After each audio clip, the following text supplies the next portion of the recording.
अस्सलाम वालेकुम स्टूडेंट्स। बच्चों, ये आपका चैप्टर नंबर 11 है फिज़िक्स की किताब का ऑसिलेशंस। उसके एमसीक्यूज़ का जो सेक्शन है उसमें 10 एमसीक्यूज़ हैं, तो चलें इन्हें एक्सप्लेन करते हैं। फिर इनके ऊपर जो न्यूमेरिकल्स हैं वो भी इंशाअल्लाह जल्दी सॉल्व और एक्सप्लेन होकर आपको वीडियो की सूरत में मिल जाएंगे। तो इसमें पहला सवाल अगर देखा जाए, क्या कह रहा है कि टू सिंपल पेंडुलम्स हैं, यानी कि दो पेंडुलम्स हैं बेटा, ठीक, और A and B with same lengths and equal amplitudes of vibration बेटा, यानी कि इनकी लेंथ सेम है। चलें, ये आपका पेंडुलम हो गया ए, और चलें ये पेंडुलम बी, दोनों की लेंथ सेम है और इक्वल एम्पलीट्यूड ऑफ ऑसिलेशन है।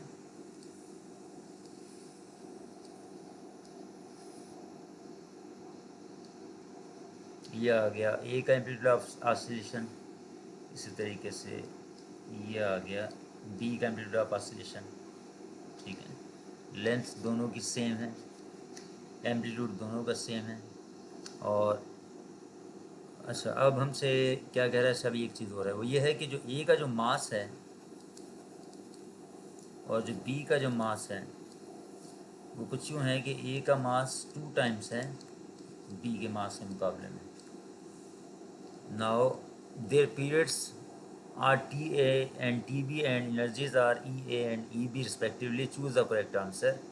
अच्छा, यानी कि अब यहाँ पे टाइम पीरियड्स का उनका आपस में क्या ताल्लुक होगा और उनकी एनर्जीज का आपस में क्या ताल्लुक होगा। देखिए बेटा, टाइम पीरियड जो सबसे पहली चीज़ कि टाइम पीरियड जो है इसका सिंपल पेंडुलम का वो है 2π√L/g। डिपेंड करता है सिर्फ लेंथ पर। जब दोनों की लेंथ सेम है तो इट मीन्स के टाइम पीरियड सेम होगा। अब अगर आप यहाँ पे देखें तो ए ऑप्शन में भी टाइम पीरियड सेम है और उसके बाद डी ऑप्शन में भी टाइम पीरियड इक्वल, यानी कि T is equal to T B और ऊपर भी T is equal to T B. लेकिन दोनों में से कोई एक ऑप्शन सही होगा, क्योंकि अभी एक चीज़ रहती है और वो है एनर्जी। तो कम से कम दो जो ऑप्शन हैं वो तो यहाँ से वो यहाँ पे सामने आ गए, लेकिन दो में से कोई एक हो सकता है।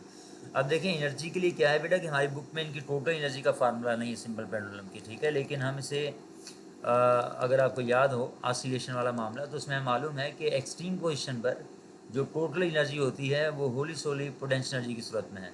तो यहाँ पर अगर इसे देखा जाए, यानी कि इस एक्सट्रीम पोजीशन और मीन पोजीशन के दरमियान में हाइट का एक डिफरेंस है, ये रही हाइट।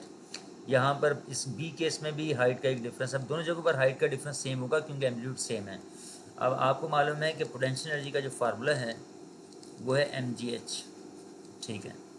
तो अब अगर आप ए की एनर्जी देखते हैं, यानी कि ई ए, वो सिंपली पोटेंशियल एनर्जी ऑफ ए के बराबर होगी जो कि एक्सट्रीम पोजीशन पर है। उसके लिए यहाँ पर इसका मास आ जाएगा एम ए, यहाँ पे जी एच आ जाएगा। और सिमिलरली अगर आप पोटेंशियल एनर्जी या बी देखते हैं या उसकी जगह एनर्जी लिख लेते हैं, ठीक है, और वो भी इसकी पोटेंशियल एनर्जी के बराबर होगी जो कि एक्सट्रीम पोजीशन पर इसकी पोटेंशियल एनर्जी, वो आ जाएगा फार्मूला कुछ इस तरीके से एम बी और यहाँ पे जी एच आ जाएगा। अब अगर आप यहाँ पे एक चीज़ नोटिस करें तो जी भी दोनों के लिए सेम है, हाइट भी दोनों के लिए सेम है, लेकिन मास में फ़र्क है। ए का मास बी के मुकाबले डबल है। जब ए का मास बी के मुकाबले डबल होगा तो पोटेंशियल एनर्जी ए की एक्सट्रीम पोजीशन पर मीन के मुकाबले में, सॉरी, बी की पोटेंशियल एनर्जी के मुकाबले में ज़्यादा होगी, तो चुनाचा टोटल एनर्जी भी ज़्यादा होगी। तो इट मीन्स कि ए की जो एनर्जी है वो बी से ज़्यादा होगी। अब देखते हैं इसके लिए सही ऑप्शन बी और डी, ए और डी में से कौन सा होगा। तो ए और डी में से अब जो सही ऑप्शन है, डी में अगर आप देखें E A is less than E B है, तो ये तो सही नहीं है। जो ए ऑप्शन है वो सही रहेगा, यानी कि T A is greater than T B, ठीक है। तो ये तो था पहला सवाल। अब दूसरा सवाल यहाँ पर ये कह रहा है, in order to double the period of simple pendulum. अब सिंपल पेंडुलम के टाइम पीरियड को अगर डबल करना तो क्या करना चाहिए बेटा। देखिए फार्मूला हमारे सामने लिखा हुआ है, जी कांस्टेंट है, पाई भी कांस्टेंट है, तो हम सिर्फ लेंथ के साथ काम कर सकते हैं, लेकिन लेंथ पर रूट है। तो अब हम यूँ कह सकते हैं, यानी कि इस क्वेश्चन नंबर 2 के लिए, कि टाइम पीरियड जो है वो लेंथ के रेडिकल से या लेंथ के स्क्वायर रूट से डायरेक्टली प्रोपोर्शनल है। तो अब अगर मैं लेंथ को डबल करूँगा तो टाइम पीरियड डबल नहीं होगा बल्कि स्क्वायर रूट टाइम्स होगा, और लेंथ को अगर मैं 3 टाइम्स करूँगा तो टाइम पीरियड जो है वो रेडिकल 3 टाइम्स होगा। और अगर लेंथ को 4 टाइम्स किया जाएगा तो 4 का स्क्वायर रूट 2 आएगा, तो टाइम पीरियड डबल हो जाएगा। वैसे आप इसके लिए रेशियो भी सेट कर सकते हैं कुछ इस तरीके से कि √L2 डिवाइडेड बाई √L1 बराबर होगा T2/T1। और यहाँ से स्क्वायर रूट को हटाने के लिए स्क्वायरिंग बोथ साइड, दोनों साइड्स का हम स्क्वायर कर देते हैं। जब दोनों साइड्स का स्क्वायर किया जाएगा तो L2/L1 बराबर आएगा T2² divided by T1 square. अब वो कह रहा है कि T2 जो है वो डबल है T1 के मुकाबले में। तो अब अगर आप इन वैल्यूज़ को यहाँ पे पुटअप करें तो 2T1 का स्क्वायर जब आप करेंगे तो यहाँ पे 4T1 स्क्वायर आएगा, नीचे यहाँ पे T1 स्क्वायर इसमें कैंसिल बराबर आएगा, यानी कि L2 बराबर आ जाएगा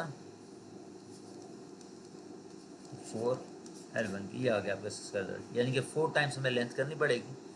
और अब इसके लिए ऑप्शन जो सही होगा बी है, the length should be quadruple, यानी कि 4 टाइम्स होगी। ठीक है, अब उसके बाद क्या कह रहा है, simple harmonic oscillator has amplitude A and time period T, its maximum speed, उसकी मैक्सिमम स्पीड क्या है।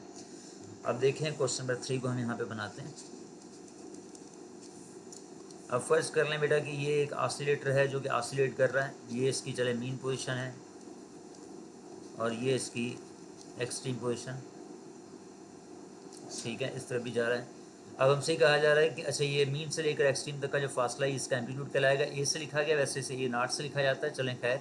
अभी कह रहा है इसकी मैक्सिमम स्पीड क्या होगी। अच्छा, मैक्सिमम स्पीड जो है ऑसिलेट करते हुए ऑब्जेक्ट की वो होगी मीन पोजीशन पर, ये हमसे पूछी जा रही है। अब इसके लिए देखें, हम पहले तो इसकी इंस्टेंटेनियस स्पीड का फार्मूला, जो जनरल फार्मूला है ऑसिलेटर के लिए वो लिखता हूँ।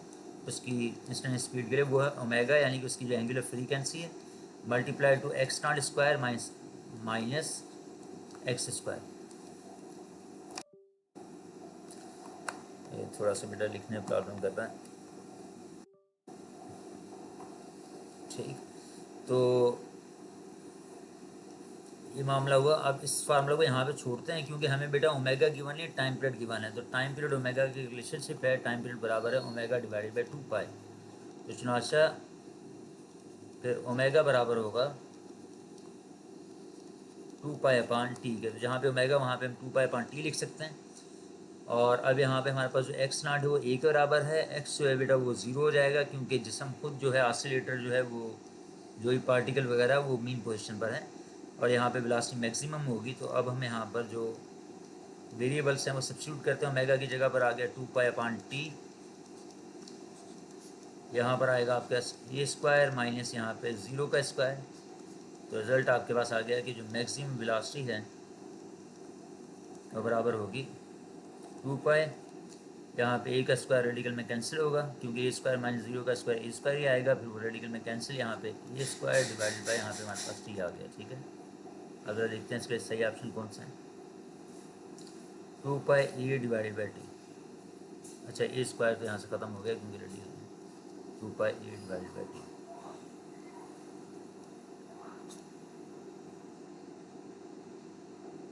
अब fourth, a spring attached to a load W is vibrating with a period T. If the spring is divided in 4 equal parts and the same load is suspended from one of these parts, the new time period will be. Question number 4 हम देख लेते हैं कि एक spring है,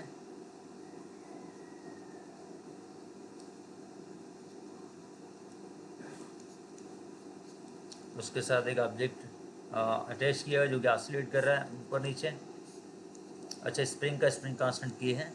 अब हमसे कहा जा रहा है कि इसके 4 इक्वल पार्ट्स कर दिए जाते हैं, यानी कि 4 इक्वल पार्ट्स कर दिए, जैसे ये चलें 4 इक्वल पार्ट्स कर दिए।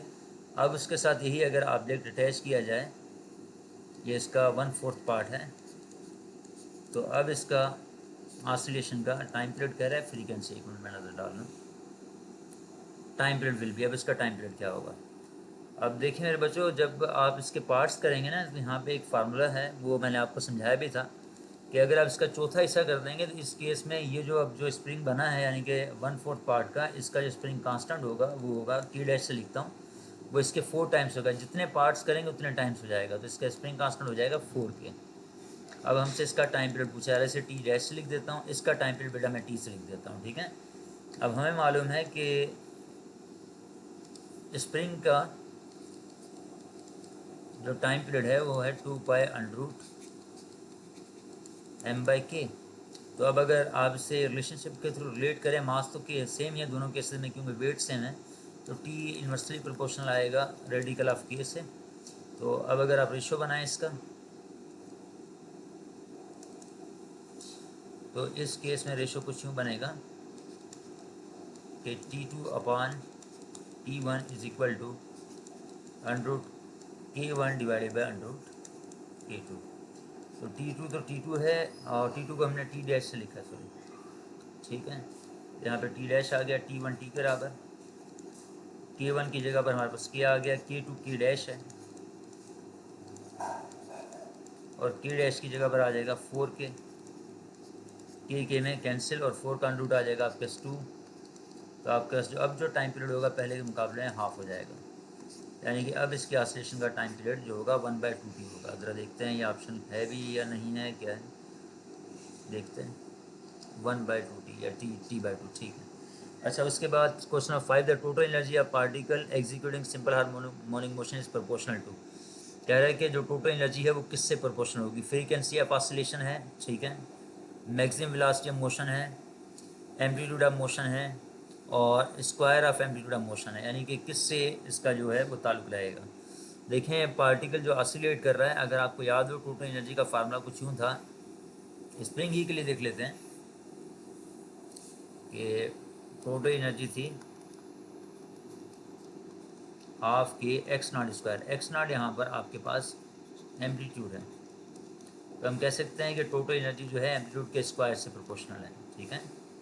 तो यहाँ पर आपके पास ये ऑप्शन कहाँ पे गया, square of amplitude of motion, ये आ गया।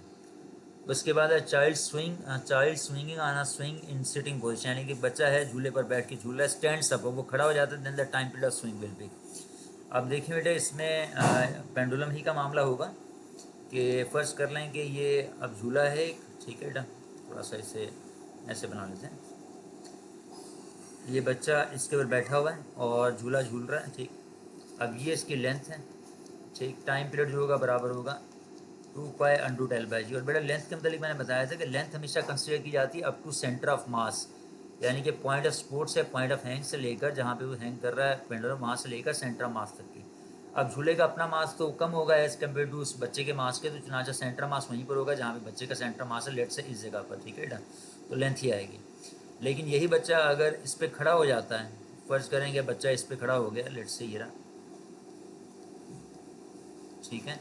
तो अब जो सेंटर ऑफ मास है बुलंद हो जाएगा पहले के मुकाबले में, सेंटर ऑफ मास ऊपर चला गया तो चुनाचा लेंथ जो है वो कम हो जाएगी, और लेंथ अगर कम होती है तो टाइम पीरियड भी क्या हो जाएगा, कम हो जाएगा। यानी कि अगर बच्चा उस पर पहले बैठा हुआ था, फर्स्ट का लेंथ टाइम पीरियड 2 सेकंड था, अब अगर उसी झूले पर वो खड़ा हो जाता है टाइम पीरियड 2 सेकंड से कम हो सकता है, 1.8 सेकंड, 1.7 सेकंड, तो ये टाइम पीरियड हो जाएगा, क्योंकि लेंथ कम होगी, वजह ये क्योंकि सेंटर ऑफ मास थोड़ा ऊपर चला गया। तो increase decrease remains the same, तो यहाँ पर डिक्रीज आ जाएगा। फिर अब आते हैं क्वेश्चन नंबर 7 पे, if a body oscillates at angular frequency omega D, उसकी वो angular frequency omega D of the driving frequency. अच्छा, ओमेगा डी यहाँ पे ड्राइविंग फोर्स की फ्रीक्वेंसी जो कि मुसलसल हम कहें कि पीरियडिक इम्पल्सिस के थ्रू से अपना क्या कहते हैं ऑसिलेशन करवा रही है, उसकी ड्राइविंग फ्रीक्वेंसी ओमेगा डी है, और जो अपना ऑसिलेशन की फ्रीक्वेंसी है वो भी इस ओमेगा डी के बराबर है। Then the oscillations are called, तभी इस केस में जो ऑसिलेशंस हैं वो कहलाएंगी फोर्स ऑसिलेशन। उसकी वजह यह है क्योंकि मुसलसल फोर्स लगाई जा रही है उसके ऊपर उसे ऑसिलेट करवाने के लिए। अच्छा, उसके बाद ये है कि सिंपल अच्छा फ्री ऑसिलेशन लीजिए। फ्री ऑसिलेशन आपको मालूम है जब कोई भी एक्सटर्नल फोर्स एक्ट ना कर रही हो। A simple harmonic oscillator with a natural frequency omega n, यानी बेटा उस ऑसिलेटर की फ्रीक्वेंसी ओमेगा एन है, is force to oscillate with a driving frequency omega t, यानी कि उसे ऑसिलेट करवाया जाता है, ड्राइविंग जो फ्रीक्वेंसी है, जो फोर्स लग रही है उसकी फ्रीक्वेंसी ओमेगा टी है। फ़र्ज़ कर लें कि एक झूला है, उसकी फ्रीक्वेंसी है मिसाल के तौर पे 4 हर्ट्ज़ की, 2 हर्ट्ज़ की, और उसके ऊपर जो ड्राइविंग फोर्स यानी कि मुसलसल जो पीरियडिक इम्पल्सेस दिए जा रहे हैं वो जिस फ्रीक्वेंसी पे दे रहे हैं, लेट से 1.5 हर्ट्ज़ भी हो सकती है, 2 हर्ट्ज़ भी हो सकती है, 3 हर्ट्ज़ भी हो सकती है, वो है आपके पास omega T. The resonance occur, resonance उस वक्त हम कहें कि होगी जब ड्राइविंग फ्रीक्वेंसी और जो नेचुरल फ्रीक्वेंसी ऑफ ऑसिलेटर है वो एक दूसरे मैच कर जाएँ, एक दूसरे के बराबर हों, बिल्कुल ठीक है, तब तो बहुत अच्छी बात है। अगर थोड़ा बहुत फ़र्क है, मामूली सा फ़र्क है, तब भी चलेगा। तो यहाँ पर रेजोनेंस उस वक्त होगी। अब अगर यहाँ पे देखा जाए 2 ऑप्शन हमें मुझे बेहतर लग रहे हैं, सी और डी भी, लेकिन यहाँ पे जो ज़्यादा बेहतर रहेगा वो सी रहेगा, क्योंकि इस केस में जो रेजोनेंस है परफेक्ट होगी, ठीक है, जब ओमेगा एन और ओमेगा डी बराबर होगी। इन व्हीकल्स शार्प एब्जार्बर रिड्यूस द जर्क्स, यानी बेटा व्हीकल्स में जो जंपर जो लगे होते हैं, जो शार्क एब्जार्बर लगे होते हैं, वो झटकों को रिड्यूस कर देते हैं, कम कर देते हैं वजह। The shock absorber is the application of damped oscillation, सही है, क्योंकि shock absorber basically damped oscillation के ऊपर बेस्ड है, और उसी के लिहाज से उसे ये डिज़ाइन किया गया है कि उसकी ऑसिलेशन, वो ऑसिलेशन को डैम्प कर सके जल्दी से।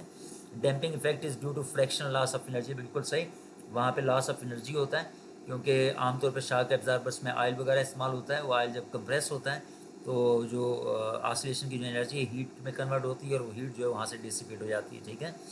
और फिर उसके बाद शाक